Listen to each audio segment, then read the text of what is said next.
This is where I took off, and I went up 12 meters in this clearing. Then I went out here and up to 52 meters.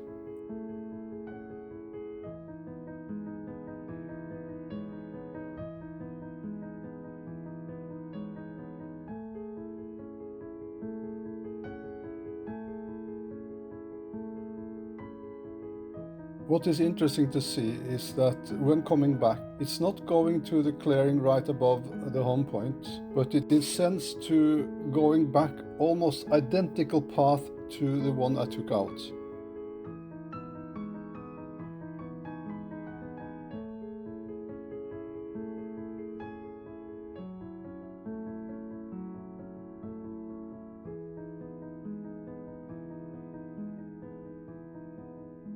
And first then, close to the home point, it redirects and goes for the home point.